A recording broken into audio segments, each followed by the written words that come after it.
everyone, and welcome to the Chief Science Officer Zoom In on Science Calls, where we learn about STEM professionals and their careers to understand the impact of their job in modern life. My name is Siyasa Dhanushya from Kenya. I am personally excited to host today's call. So, for all of us to enjoy this experience, please mute your microphones and post your questions at any time during the presentation in the chat box. Today, we welcome Heather from US Agency for International Development to Zoom In on Science. Heather, can you tell our participants a little about yourself and your work? Please share your slides and remember participants, post your questions in the chat. After the presentation, we will ask the questions posted in order. The U.S. Agency for International Development is an agency that does humanitarian and development assistance.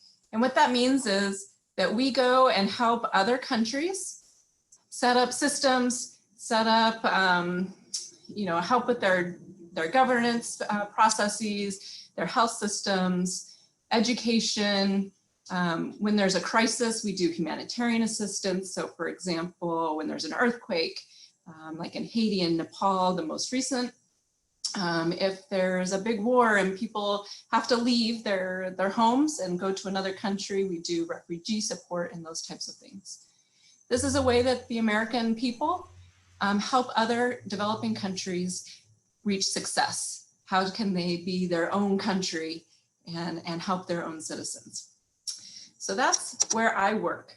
But how did I actually get there is a little bit of a story. So I'm actually an accountant, and I started my career many years ago, more than I want to admit to. And I am from Arizona. I went to the University of Arizona. And after I graduated, I started working in public accounting. And I really didn't like working for wealthy people.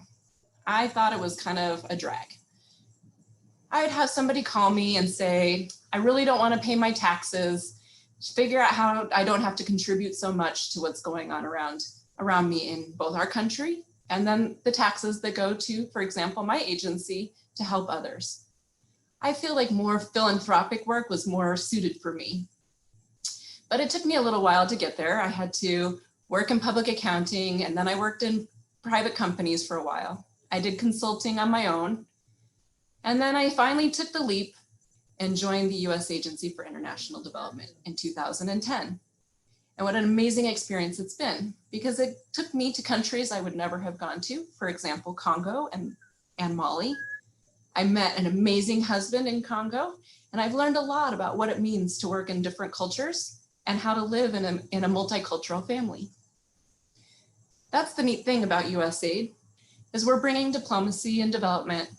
And then I have many connections all over the world that bring much more flavor to my life and make my life much more in-depth than it ever would be just being an American. I also work with a lot of really, really intelligent people across a lot of different types of sectors, including environment, education, agriculture, humanitarian assistance, for example, economic growth, working on private companies, global health, which could be anything from maternal and child health to things like malaria, COVID-19, which is affecting all of us today. We have democracy, human rights, and governance, because that's very important to us in America.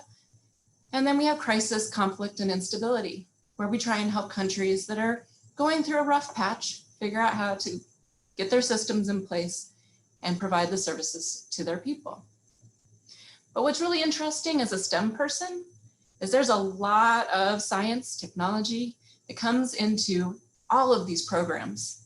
I have a quick video I wanted to show you that I thought might bring a little bit more flavor to our discussion today. Can you hear now? Thank you. I believe that ideas can come from anyone and anywhere, and I've seen this happen with our work. I am the first person in my entire clan to graduate from college. If I didn't go to school, I would be in the village grazing cows. I would have no opportunity. I decided to quit my job and launch Ecofio Africa after finding my kid sister crying because of unsustainable levels of deforestation. Wood was hard to come by in my village. So she had to walk up to 10 kilometers a day to gather wood. And because of that, she couldn't go to school. That was the spark. That's when I really started thinking of alternative sources of fuel other than wood. This is a kiln. A kiln is made out of old oil drums. So we give these kilns to farmers and train them how to use them to carbonize their farm waste into a product called char, which is a powder. Then we take that char and use another piece of technology called a briquetting machine that we use to compress this powder into briquettes that we then package and sell through a network of micro retailers who are predominantly women, because women invest any income they make in their families.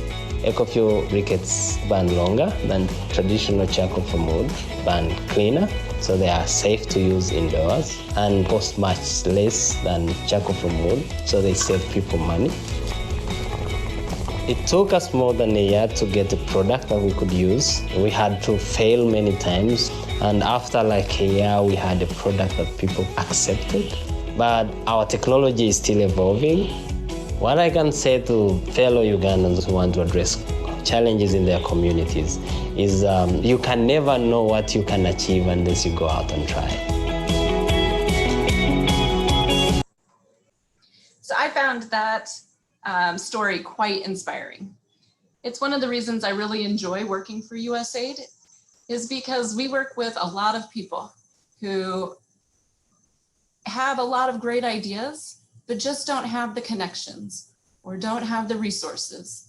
And so we can bring that type of change and fuel what the innovative ideas that are coming from where you're living or where you're working. I found that inspiring. I hope you did too. I have just a few more sort of minor comments, and then I think we can go to the Q&A. And that is, we deal with a lot of development challenges. Around the world, people are suffering in different ways. Some don't have food on their tables. Some don't have enough water. Some have climate change. Some are looking for new ways of energy, like ecofuel in Africa. Some are overwhelmed by the urbanization and the trash that's around them. And then like today, we have pandemic disease. Those are all really, really challenging topics to deal with. But it's inspiring young folks like you and those who you're working with who are going to have the best ideas. So don't be afraid to share those, because you might have that next new technology, that next new app that helps a farmer get product to market, who helps stop that disease before it happens, or helps reduce the urbanization effects and brings more efficiency to those around you. One never knows. It's your clever minds that I can't wait to hear from in the future. So with that, hopefully we can go to Q&A. Thank you very much for telling us about your work. It is evident you're truly passionate. I have a question. Who was your mentor as a child? I think there have been many, but when I was asked that question the other day, I had to really think hard on who I thought might be the most inspiring person to share with you. And I'd like to share Teresa Harrington. I actually didn't meet her until I was a junior in high school. And I actually was taking care of their children just off and on throughout the year of my junior year. But then I had a hardship in my family where my parents had to move away. And I was really sad about that because it was going into my senior year, which is a super important time for me. And they took me in, Teresa and her husband and her 2 kids.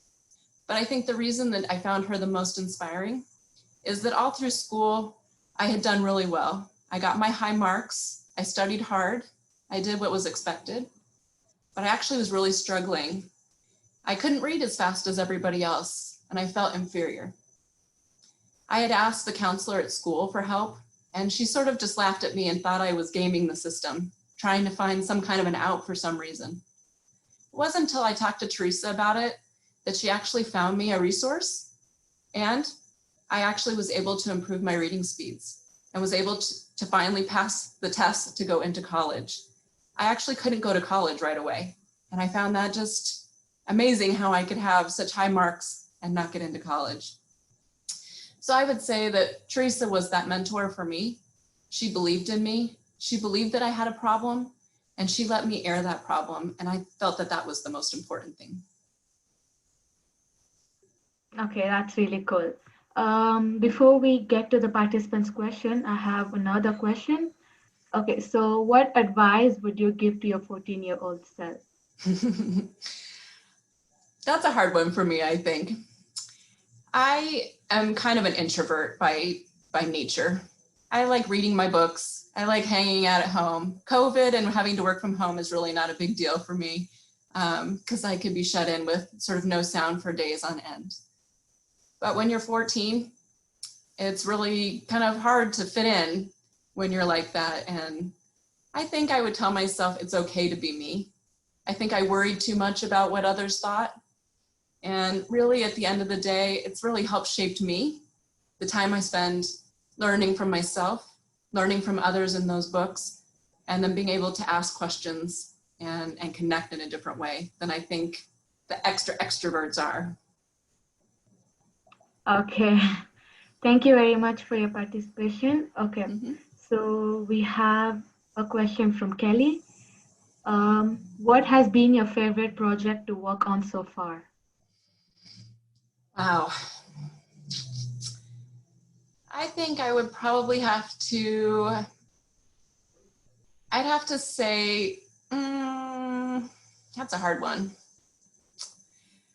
I'm going to go with the Central Africa Regional Program for the Environment. The reason is that it's a program that covers the Congo Forest Basin, so a number of different countries. And I think the reason I would pick that is it's a lot of countries with a forest that has to do right by the rest of the world, but in a region of the world that isn't known for the best institutions for managing it. But yet the program has been around for 20 years, and it has made a lot of progress in that time to bring awareness to not having deforestation, as well as what the value of the animals are within the forest.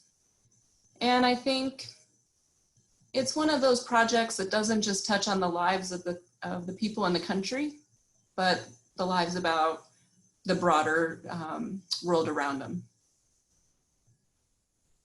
Okay, we have a question from Claire. How many people work in the US or outside the US for USAID?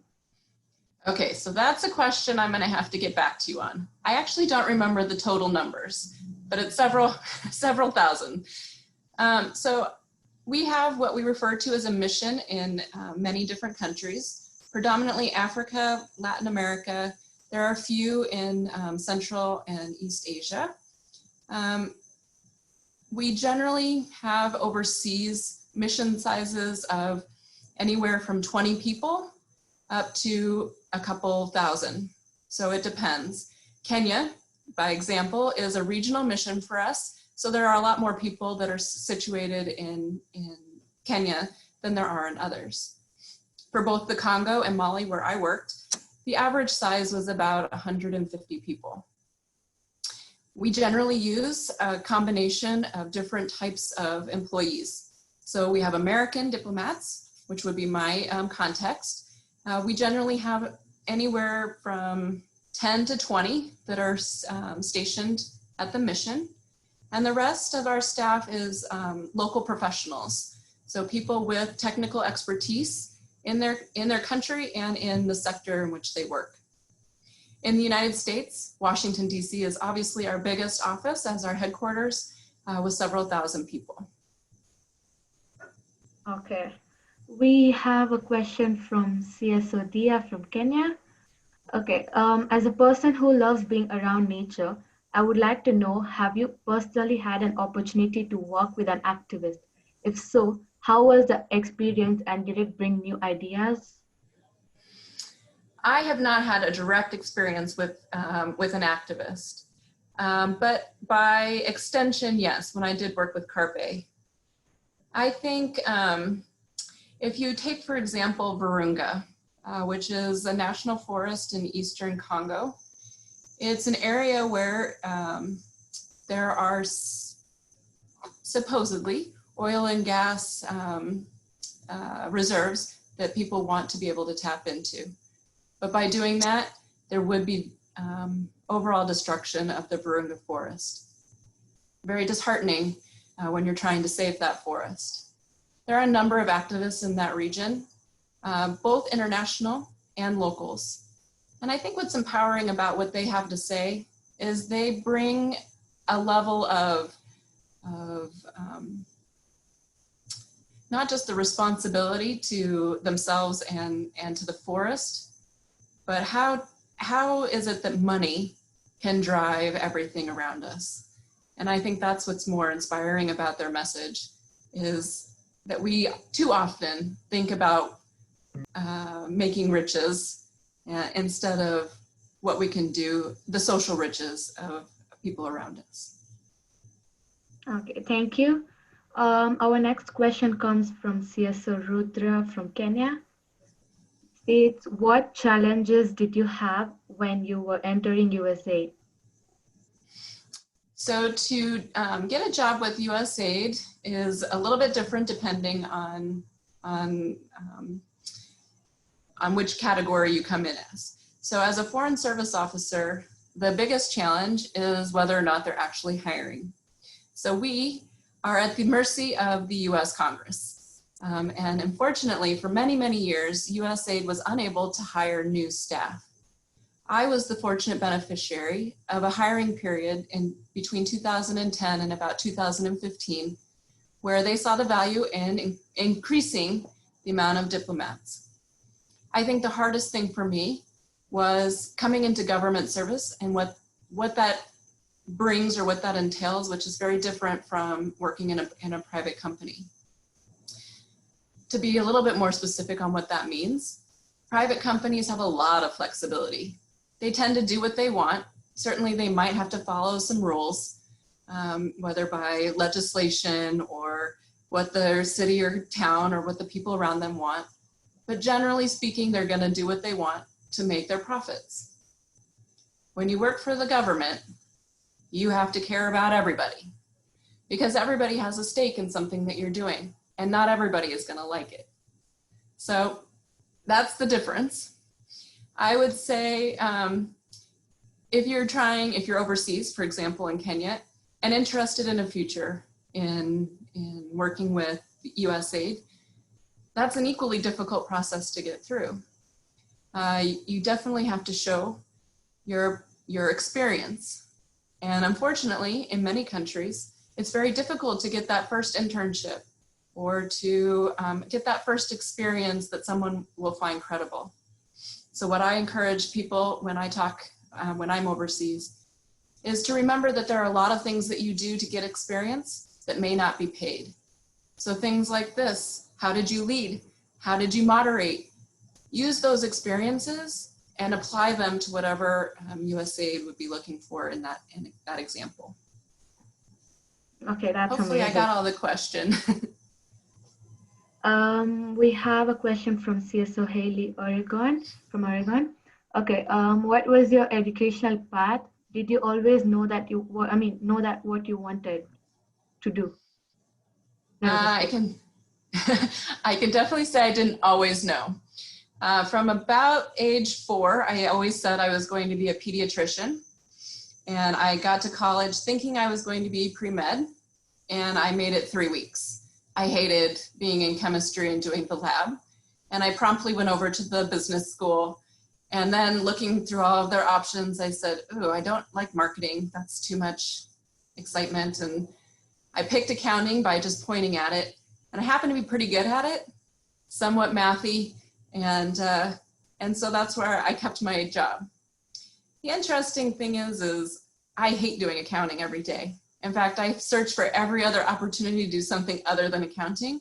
And luckily, I'm far enough in my career that I don't have to do accounting every day anymore. I think that's where you have to be sort of ready. You can do all the studies that you want, but don't ever turn down the opportunities that you find that you're passionate about. For me, I hate inefficiency. I like to make new processes. I like to figure out what's the root cause of a problem. I don't like it when someone says, we're just gonna do it because we've always done it, and that just drives me nuts. So the problem with those types of questions is it's more about change management. And so what I find enjoyable about my day is learning and seeing how people are reacting to the topics that we're talking about, trying to figure out why they are against a change or why they're for a change, and really trying to work the change management aspect, which really has nothing to do with keeping debits and credits for somebody's books. Interesting. Okay, this question comes from CSO Fatma from Kenya. If you weren't working with USAID, what would you be doing right now? Oh, probably suffering through another tax season. So in the United States, for those who don't know, our tax cycle is annual, and I typically on a corporate cycle would be closing books every quarter or submitting taxes about now, other than COVID. And, you know, it's great because you're making sure the money's going into the government coffers to go off to good things like USAID.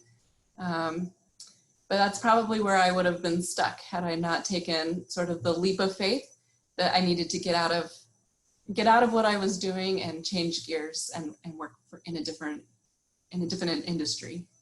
This question is from CSO Austin from Pennsylvania. Do other countries have agencies similar to USAID, and do you ever team up with those foreign agencies? So yes, there are a lot of the Western and countries that do have bilateral assistance, is what we refer to. We do a lot of work with all of the different agencies. It's something, if you are familiar with the United Nations, it's something similar in terms of coordination. So all the development agencies meet regularly, both in country and at the national levels, to help guide and coordinate policy. It's getting better over the years. So maybe 20 years ago, you would have perhaps the United Kingdom and Sweden and the US and maybe Brazil and some other countries all working in a developing country and not talking to each other. And that's not really that effective. If you're all trying to solve the same problem, then you're sort of stepping on each other's feet and you're probably delaying a lot of the progress. So in the last several years, especially in the last 10, there's been a lot more work to harmonize. So what we're doing now is they have generally in most countries, agreements between the countries to say, I have so much money, I have this type of a program I'm going to implement, and I'm looking at this region. So at that point, you're not doing the same work in the same region. We also have agreements with countries where we have other countries give us money, and they put money into our programs because we can cover whatever it is their initiative is, and it just gets the spread of those development dollars. So there are a lot of development dollars.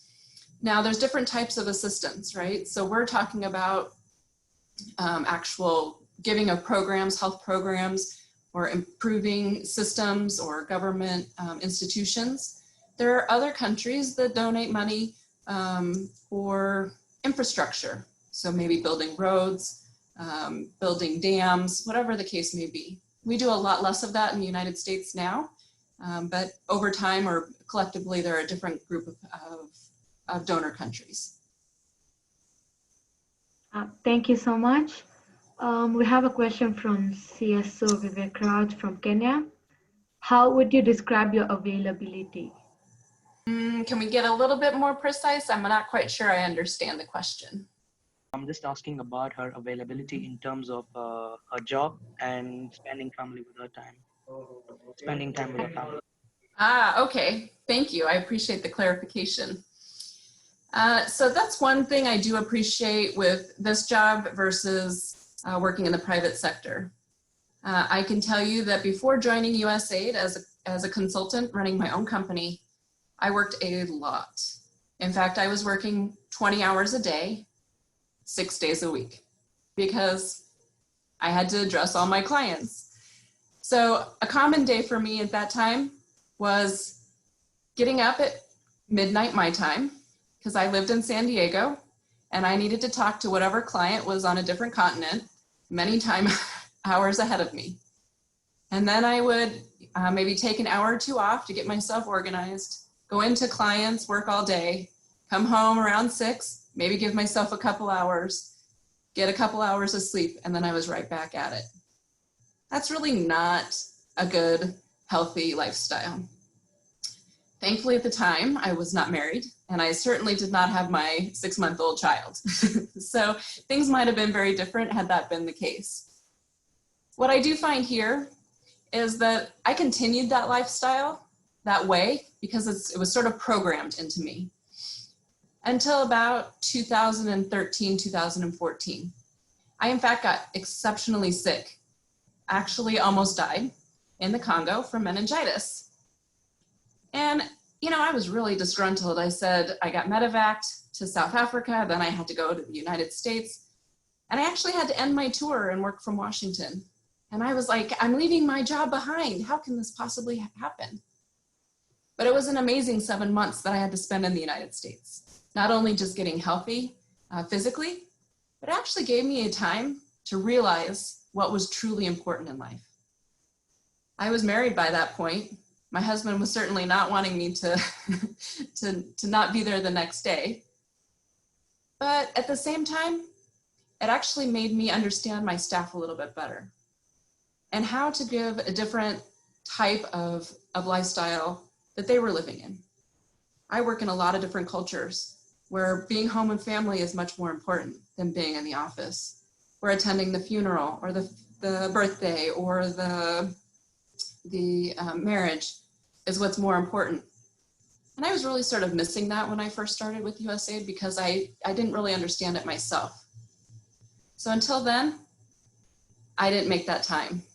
But now I go in at the start time for whatever embassy I'm at, I leave on time, and I call my staff to make sure that they have left, because there's always a few that think they have to stay longer than me. Now, I have a 6-month-old, and I certainly hope that I'll be more in his life than in the life of anybody I'm working with. Really cool. Okay, we have a question from CSO Frutik from Kenya. Hi, Ms. Heather. It's really awesome how USAID cares for the world and try and terminate the leading problems that they're facing. In 8th grade, I tried to solve the world's leading problem, which is global warming, by using a thermoelectric generator in chimneys and car exhaust by using the waste heat produced and then transform it to electrical energy using temperature difference between both the ends of the TEC. Is there any advice you would give us to think big and approach big names in the country, persuading them to adapt the ideas that would potentially save the world? Yes, indeed. That's going to be always the hardest, getting your foot in the door. And certainly as a younger generation, right, people are going to say, oh, that's just a kid. That can't possibly work. And unfortunately, that's not always the case. Sometimes you have that ingenious idea because you're looking at the problem differently than everybody else.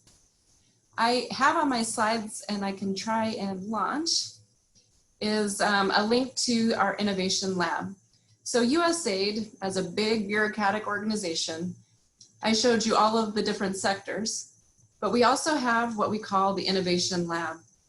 And they work with enterprises to ensure that they can tap into finding grantees to develop these types of ideas or bring the idea to a particular project, working with one of our other partners in country. So I'm going to try and pull up that while we go on to the next question. I'll pull up our website so that you can get that address, or I can drop it into the chat so that you have it.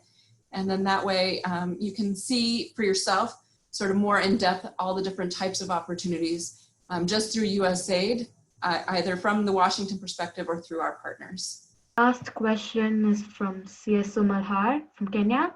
Mm-hmm. It says, do you have to work on the field currently during the pandemic as part of USAID? And if yes, what is USAID supposed to contribute? So this is one of those strange times in my life where I am not actually overseas. And I've been spending the last year getting another master's degree with the Air University, which is the US Air Force at the Air War College. So I've been studying for the last 10 months and actually getting ready to wrap up on Thursday to get our diploma. So it's been a little unusual for me to not be sort of in the thick of things.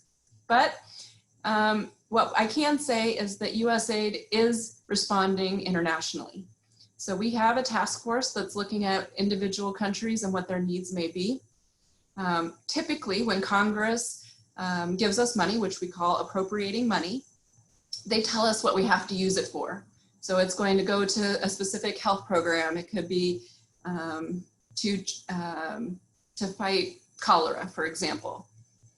And what we're actually seeing is that we're working with Congress to take money that we have and change that money to respond to COVID.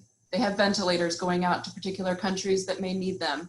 Perhaps it's getting other types of resources. So globally, they're looking at what the individual infrastructure and shortages are and trying to respond in that way. Now, granted, that's a tough question, right? Because the United States is also having issues today. And I think that's one of the interesting things about USAID and how we fit in to US national interests. You're going to hear Americans who say, we have to focus at home, and you're going to have others who are going to say, let's focus overseas. So our agency has to balance those two different perspectives and be able to bring resources both home in terms of through other agencies, and then what we can provide through USAID. Okay, that sounds really cool. Thank you very much for your participation today. Before we close this call, what advice would you give to us as young leaders for our future? Stay engaged and don't ever fear asking the question. I find it inspiring that you're calling in from all over both the United States and all over the world to show your passion for STEM.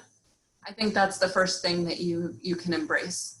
So it's just not losing out. If you fail, don't let that failure stop you. It's just a learning point. How do you reassess and find a different avenue or start again? Thank you for joining us today. You are an inspiration to many of us, and we hope that you can participate in another call someday as we continue to zoom in on science. CSOs, please unmute and join me with saying our motto. CSOs, don't just hope it happens. Make it happen. It happened. Thank you all for letting me participate with you today. I really appreciate the opportunity. Thank you so much for joining us, Heather. It's really nice to see you. It's so nice to have that international representation too. So understanding the students in Kenya, having them join the call today, and just our international network. So we appreciate you so much. And Yusha, you did an incredible job. First time hosting.